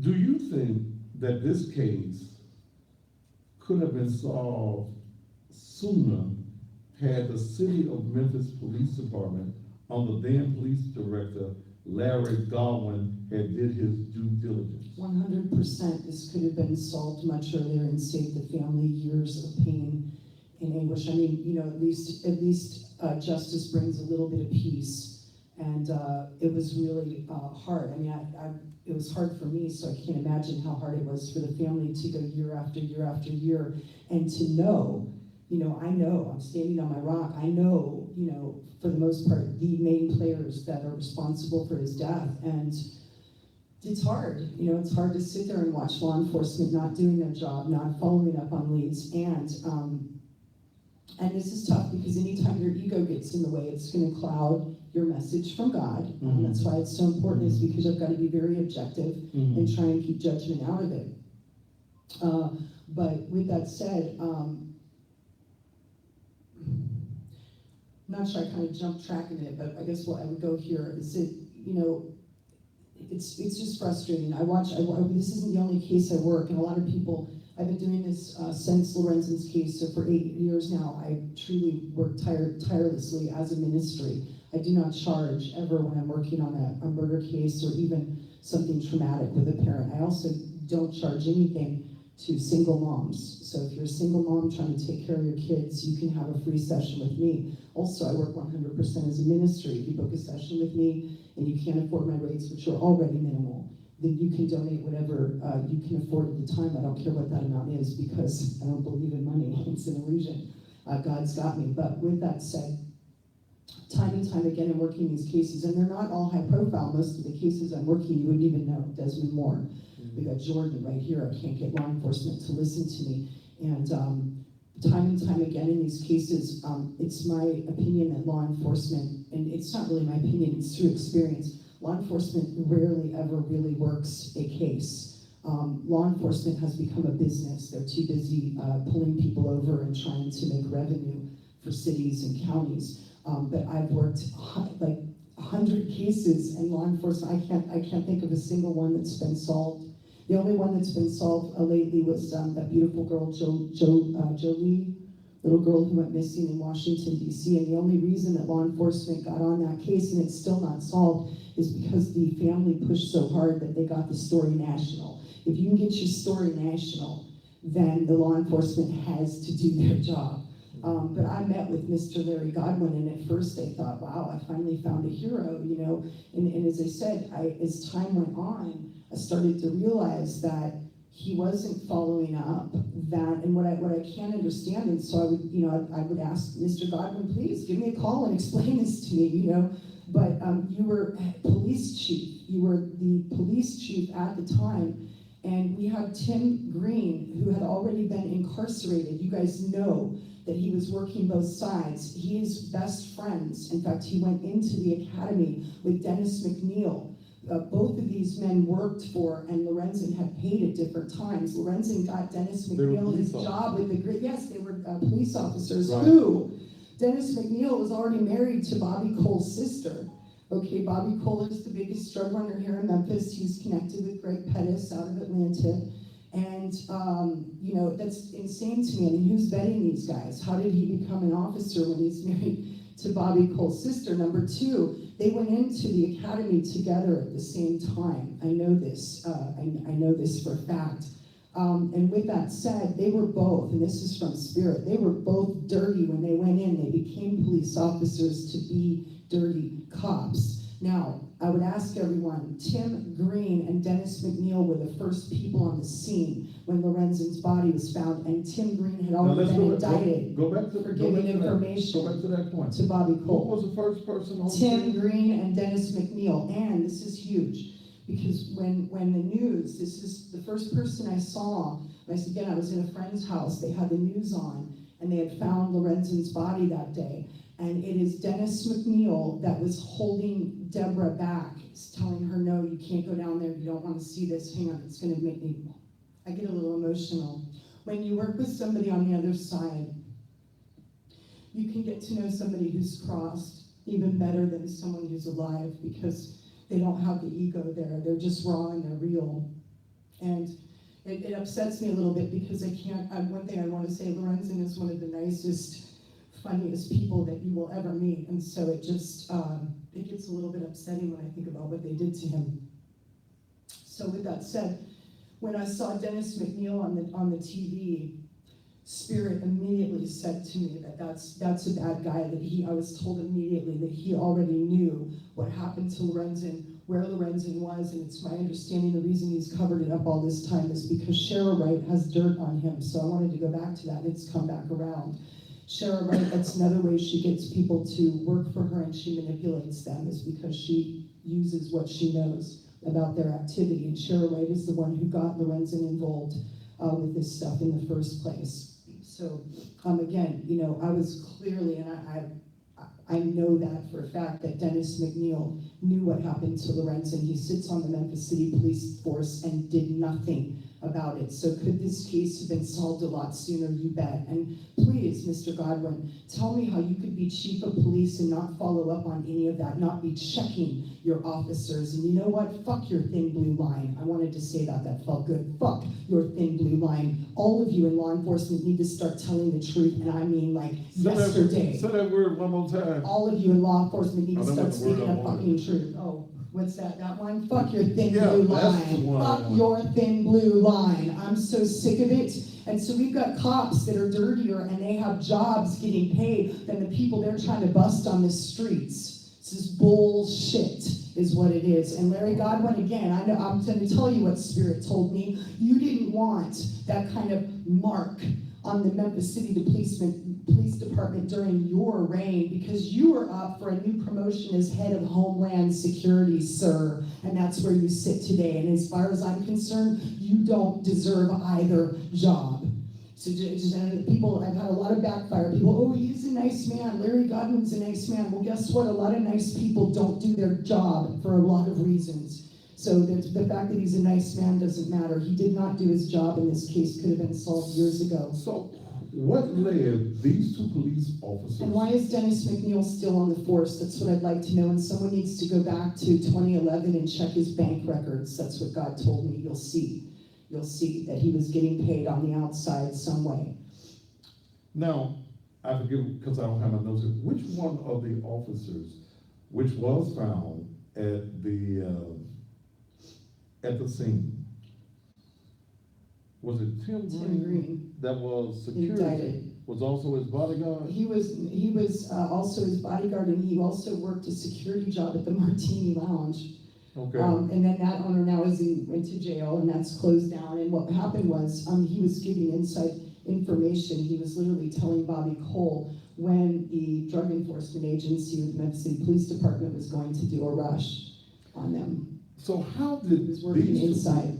How did these two particular police officers, who were totally associated with Lorenzen, happen to be the first two police officers on the scene? Because they knew what happened to Lorenzen, and again, they can't say anything because Shara Wright has the dirt on them. Both of them, well, Tim's already in jail, but Dennis should be as well. And again, they went into the academy together. They went in as dirty cops. So are you saying then, Abigail, that you believe that there were City of Memphis police officers who were involved in the murder of Lorenzen Wright? They had complete knowledge of who did it and how it happened, and they withheld that evidence. So is this thing really bigger than the insurance money? That the insurance money and the back child support. And he had only been divorced a matter of months, because I think they got divorced in February of that year. He was killed in July. Is there a missing element in this whole saga that has not come out? Because for all of these people, police officers, friends, hell, he really didn't have no damn friends. Looked like everybody turned on They were him. using him, is what they were doing. They were using him. For all of these people to be involved, is this bigger than just $1 million policy? And I think he was probably, nearly $100,000 behind in child support. Correct, about 90. About $90,000 behind in child support for a matter of 4 or 5 months. Is there a missing element in this? that is bigger than, with these police officers, and police officers that we're saying were connected to drug dealers. Is there something missing? Because see, let's also go back to the fact that when Lorenzen got rid of his cars, he got rid of the Benz, he got rid of an Escalade, who purchased those cars? Cole did, Yeah, okay? right.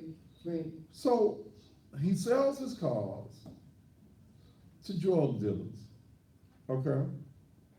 We know, when we go back to Kenny Brown, that there had been a fight with Kenny Brown and Lorenzen over Cheryl Yes. that took place at the House of Doves. Okay, that's where the House of Doves Okay, comes right. in, yeah, and also Greg so- Lewis worked there. So here's where I get confused in what you're saying, and maybe not confused. Maybe they kissed and made up, I don't know. If I've had a fight with you over my woman, how am I leaving with you on the night that I'm killed? Whoops, that's a good question. I mean, I can only, as you said, I gotta stay with the original read. So What- I don't know if, maybe they did kind of kiss and make up. He wasn't the only Or was person. he forced to leave? Lorenzen? Yeah. No, oh no, he had just had sex with Shara. He just had sex with Cheryl. And that's validated. As I Okay. said, he went to the house, and again, it was my understanding that yes, Shara was also sleeping. I think that also came up in the affidavit. I'm trying to get my hand on that affidavit. Jesus, I'm trying to get my hand on that affidavit. So, Cheryl, she was sleeping every damn body, wasn't she? That's, yes. Yes. That's reason I call it that killer coochie, isn't it? Damn, she was, so we know she was sleeping with, the Big boy Bill. there, Big Bill. Billy Ray, whose name that you came out with in 2011. That, Public in 2014. yeah, she was sleeping with him. You said she was sleeping with Kenny Brown. And we had Lester Bibbs and Wendy Wilson on the air. And Lester was one of his friends, and Lester said Shout out to Lester, love Lester. that Goods. she was screwing somebody on her period down there on Alcee Road. Did he say that? He did. Okay. Damn. So she was manipulating folk with her body and her mouth. 100%. She was very proud of her sexual prowess, and that's how she got Lorenzen in the first place. Let's not forget, I think Lorenzen was 14, barely 15 when they met. Yeah. She went after him big time. She saw a rising star. She had as many You know, babies as she could possibly get. She was because that going with racking up the Isaac. She child was going with support. Isaac Hayes. What's that? She was going with Isaac Hayes. You ever heard of Isaac Hayes? Yes. Never can say goodbye. Well, but she'd had him too. Oh, wow. Yes. And well, I mean, my understanding, not to be rude, but my understanding was she'd been with the whole team. So it wouldn't surprise me, I mean, that Lorenzen and they had gotten divorced, that maybe he could have forgiven Kenny. But the other thing is, see, Kenny is one of the integral players in this piece. And again, Lorenzen's involvement is way on the outside. He did not want to have anything to do with this, is what he told me, but he was being used by his friends. And he was being manipulated and pressured by Shara. When you go back and you look at the funeral service, I watched Kenny Brown. See, y'all can go to YouTube now. I watched Kenny Brown come by the casket with no emotions and come up the aisle with no emotion, none whatsoever. Well, and there's another piece in that I would hear a lot, and there was an argument, and I believe it was with Kenny. It could have been with Bill, but I think it was with Kenny, and that's when Kenny the men she was manipulating would feel that or buy into this idea that Lorenzen wasn't treating her right, Lorenzen wasn't treating Shara right. And they would buy into that. She would tell them stories about how he was abusive and all these things. She's got that book out. It's all BS. Mhm. It's all BS. She was the abuser. She was the manipulator. And I'm not saying that to make Lorenzen look good here. I'm saying that because it's true. Mhm. Lorenzen it wasn't any part of him that he didn't want to have anything to do with that. Lorenzen wanted to be happy. Lorenzen wanted to hang out with his family. Lorenzen wanted to work with kids. He told me that he was taking a job. This was just to get Shara off his back, and that he was making a new start. There was a job that he had taken that was validated by his family, and so forth. But going back to this again, there's this big piece about this one guy, and I said I saw an altercation where he keeps saying, it's the way you're treating her. It's the way you're treating her, man. You shouldn't be treating a woman like that. So there was this huge piece about Lorenzen being made out to be this bad guy, and much of it was Shara's lies and, blowing things, taking things out of context. My guest, Abigail Noel. Before I close the show, I'm going to ask her, and this has nothing to do with Lorenzen Wright. And I think I mentioned to this maybe several months ago in a conversation, the death of a 2-year-old here in Memphis by the name of Layla Washington. We'll talk about that before we close here on the Thaddeus Matthews Show. Yeah, you're on the Thaddeus Matthews Show. Yeah, but you always don't go to commercial. Huh? You always don't go to commercial. Oh, okay, I didn't say, Right yeah, before. okay. Oh. What's it, Wednesday night, there is no show after this, okay. Was Layla the little girl in the car that was Yeah. shot? That's funny because I thought about her today because I went past the pizza place. Is that where they were at? Yeah. Play what song?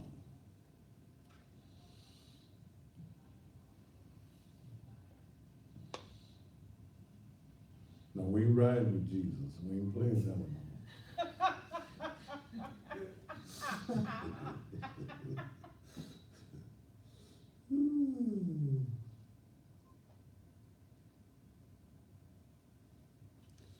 Shakina, we don't need any scriptures tonight, baby. Stay on what I'm talking about. If I want you to have some scriptures, I'll give you some. I already told the boys. Okay? In fact, you already told her once? She didn't follow what you told her? Okay. Then you gone, Shakina. You don't follow instructions.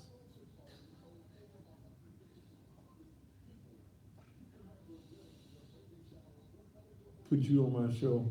You trying to come up? Baby, please, don't waste my damn time. No, I ain't been asking who killed your brother. Now see,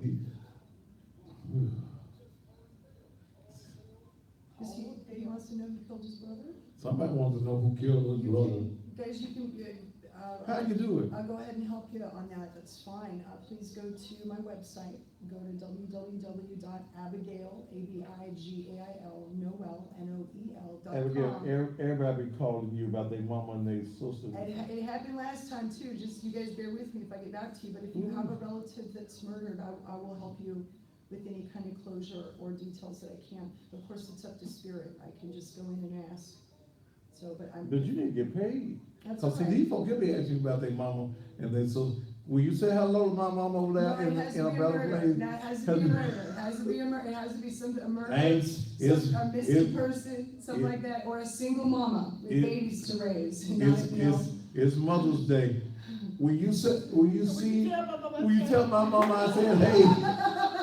Everyone's gonna call me. Woo. Tell mama No. Happy Mother's Day. Okay. You know this funny though, they can hear you. Tell your mama, heaven is always watching you guys, always watching. My mama gone. Yeah, my mama gone too. I don't want to talk to my mom till I got to talk to her again. I ain't no hurry.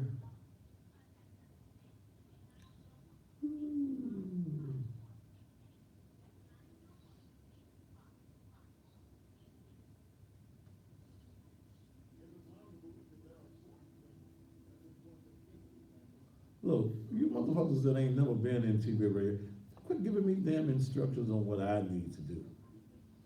Put pops screens on the mic. I don't want no pop screen on the mic. Damn it, you here?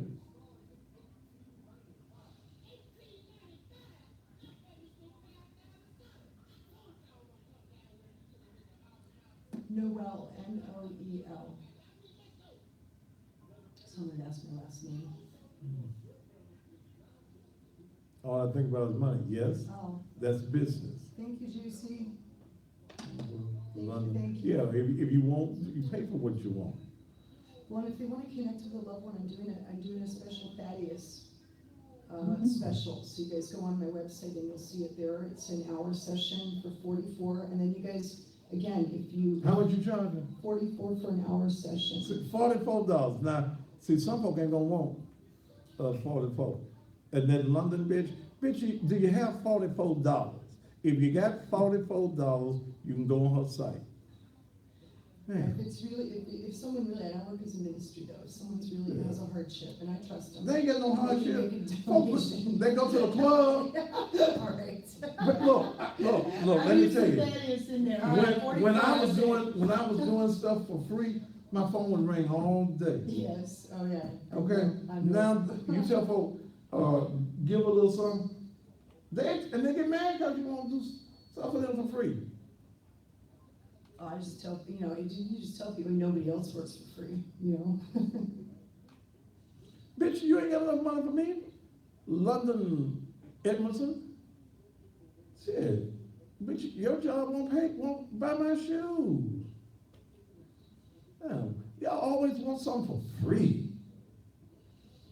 You want to go find your dead mammy for free. Shit.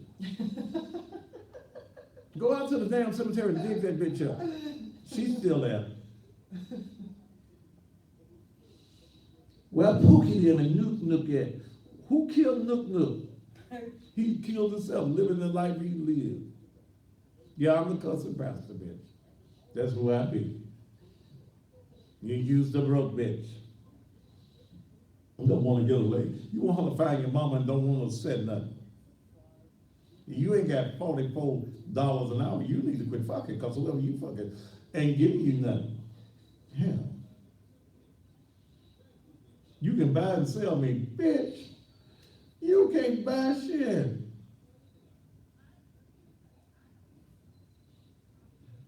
Because if you had some real money, your ass be on somewhere working. It's still on the page. Damn. I don't want to pay $44. I want you to find my mammy for free. Not my man. Huh? That's it. Not my man. Yeah, find my mammy for free. I don't know whether you need to look in heaven or hell, but see if you can find my mammy for me. Jesus. Oh, I don't know where my mom is. I ain't worried about where my mom is. Confused, someone said I look confused, do I look confused? You have your church and Sleeper's Ease. Do Sleeper's Eve. You'll need to do the church. Okay, that'll be last on that. Mm-hmm. Now they mad, they inboxing you. Inboxing you for what? Tell me the names of the folk that's inboxing you. What they inboxing you for? What No, they saying? inboxing you, they ain't inboxing me. Inboxing on the church site. What they want? To tell you going to hell.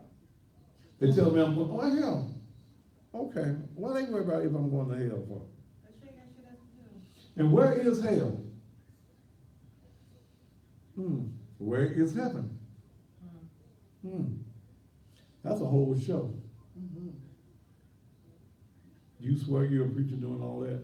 Daryl Miller, get the fuck off the page. If you don't like what I'm doing, get off the page. Shit. While I'm pimping her, bitch, I'll pimp you. Your mammy done got too old to sell ass, so I'll pimp you now. How that head, girl? Stop that. Just leave me folk alone. How many minutes I got left? I'm tired. 15. Oh, I ain't got no 15. Last commercial, It's 8:46. got about 10 minutes. All right.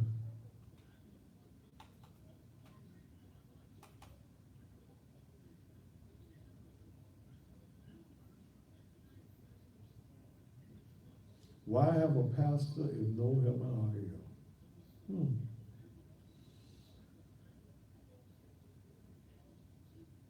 I didn't say what, no. I said, where's that?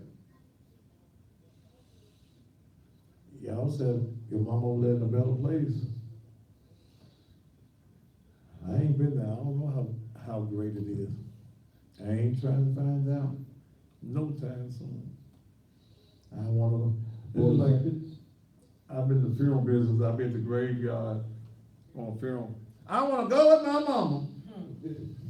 They run to the hole, you better catch him. Go on with your mama, that's your mama. Hell, that's your money. Go with your mama. 20 seconds. Daryl Miller, I don't like you, so I'm gonna just take you off because I just don't like you. 10 seconds.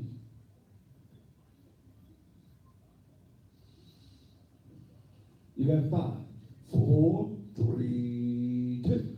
All right, I had folks on social media all getting mad at me because I told Abigail, don't let all these folks be calling you about their dead people for nothing.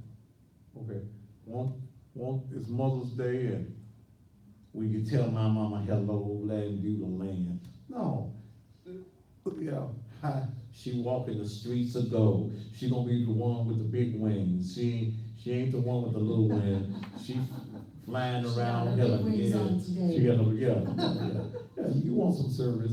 Then we give a woman something. She's finding your mama. But let me say this, and I'm through with that with y'all.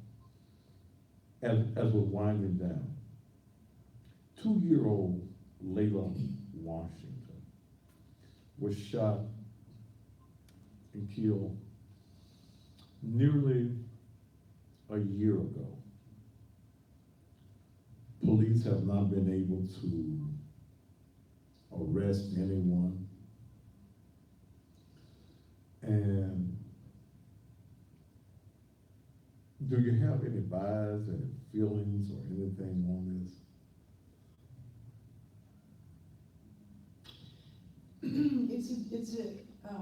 It's a tough one. As I said, it was funny because I thought about this case when I was driving here today. What I sense in the case, and it's coming through again because I haven't visited this for a while, but again, it's almost like I feel like, first of all, I get an M name. I want to say a Marcus, but I'm not sure, but I definitely get an M name each time. It just came through again. And it's also somebody who is in that area a lot, like it's somebody who is there regularly, and I even feel like perhaps the mom made eye contact, definitely with the person who did this. Well, And in the event, was there an altercation as well? that was, the mother works and she manages what's the name of that place? To get the little sandwiches? Subway. Subway, okay. And it's on a big shopping center lot. Mm-hmm. And from what she has told me, when they were just driving erratically Mm-hmm. on the lot, and I think they almost hit her in her car. She had a, And was there more than one car? Because I feel like they met Yeah, that somebody was- there. yeah. There were 2 or 3 cars right, actually. I and think they were three. racing and Yes. doing figure eights or circle eights, Mhm. whatever you call them, Mm-hmm. on the lot. And there was a verbal altercation, I believe, with the mother and maybe one of the persons Correct. that was in the car, one of the young men that's in the Mhm. cars. And she comes off of the lot right there at, you from Memphis? Yes. Well, 13 years. California Okay. originally, but I know. Right there at Kirby and Winchester, Okay. right across from the big church. She comes out of the lot, makes a right and goes to the light to make a left turn onto Kirby. and a person in a car, I think, was the car black?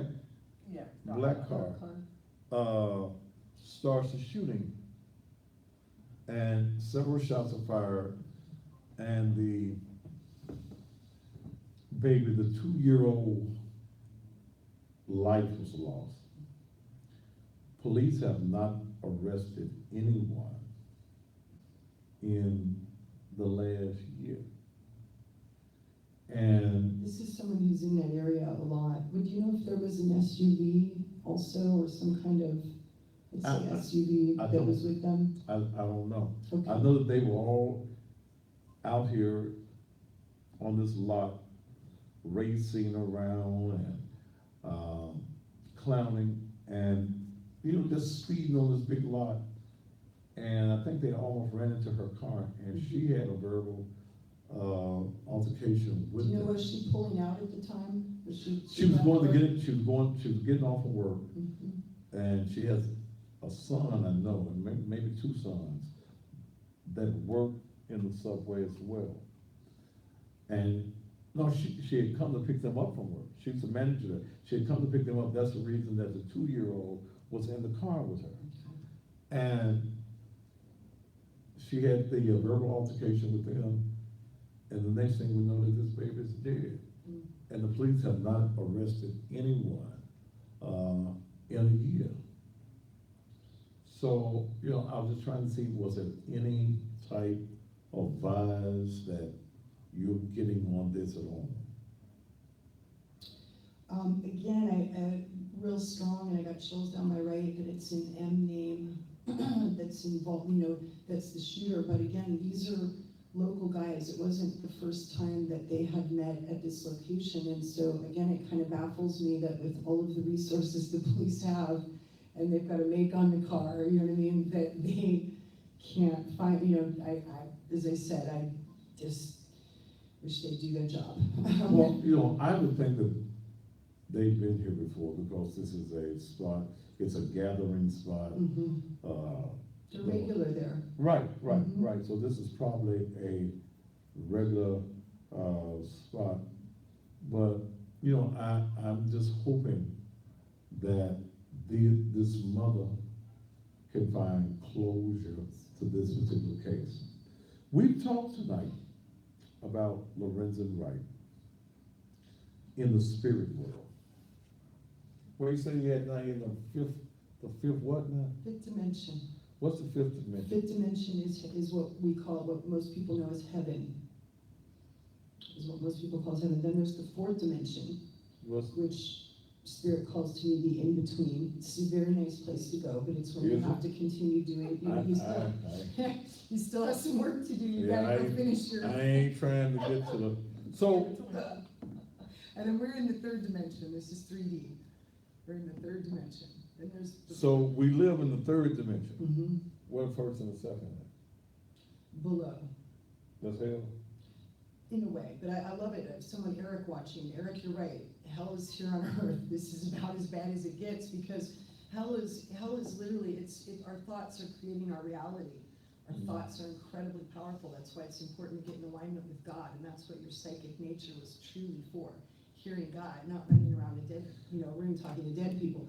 But, so psychologically, if people believe there's a hell when they die, they're gonna go to whatever that is they've created in their head, the same way. Really? Oh, yeah. So we're in the 3rd realm, Mhm. and when you die, you go to the 4th realm.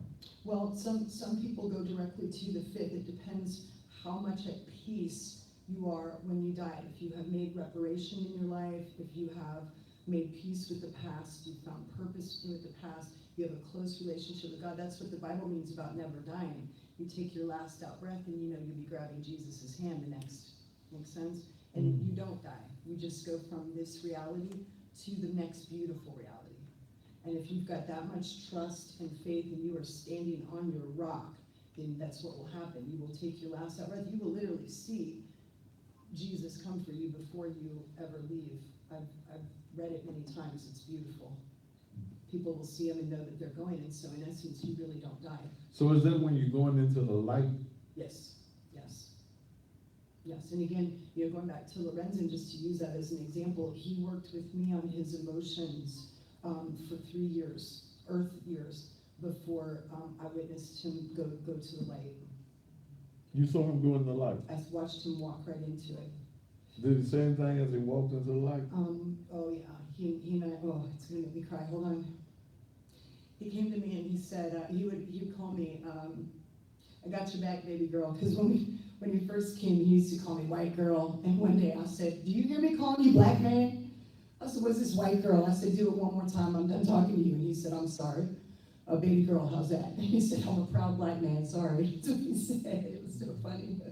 And so he called me baby girl, and he came to me and he said, baby girl, it's time for me to leave. He said, I'm gonna go home now. And it was really emotional for me, because what that means is, it's kind of like if you have a friend that's gonna move away, they're gonna move to the state away. So it's just gonna be harder to communicate with him, he's gonna be busier, he's not gonna be around all the time.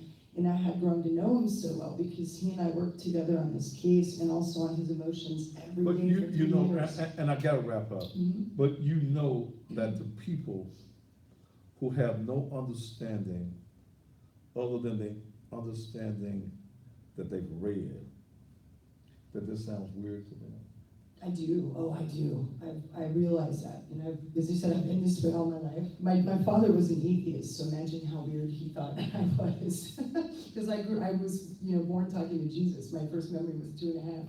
Yeah, So turn I your do glass, understand to you'll people never it's be weird. able to return to the page, okay. All right, tomorrow night, we'll be on the church page, and if I can last all day, we'll be on the main page as well, as I'm returning out of my 30 days there. My guest tonight, Abigail Noel, and again, I know that this is difficult for some of your understandings, but again, I go back to that one scripture that God says, my ways are as far from your ways as the east is from the west. You cannot understand all of who God is. You cannot understand the awesomeness of God. You cannot even understand who God chooses and for what reason that he chooses people to do whatever it is that is designed for them to do, which is his plan. Ladies and gentlemen, I'm the baddest man on TV. My name is Thaddeus Matthews. Thank you, Abigail, for being my guest. Thank you, it was an honor. If you ever want to come back on again, just let me know. Anytime. Until tomorrow evening, top of the evening to you. Woo. That was fun. Was it? That was fun. Tell your people back. Oh.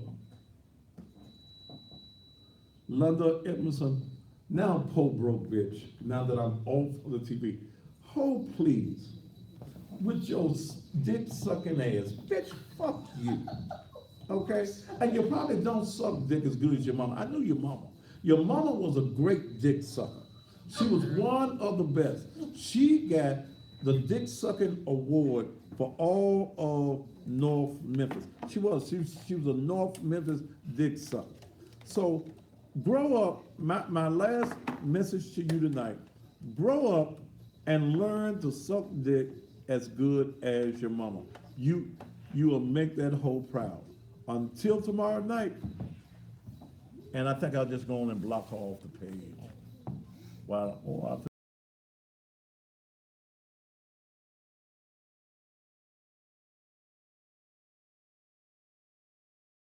On y'all. Woo!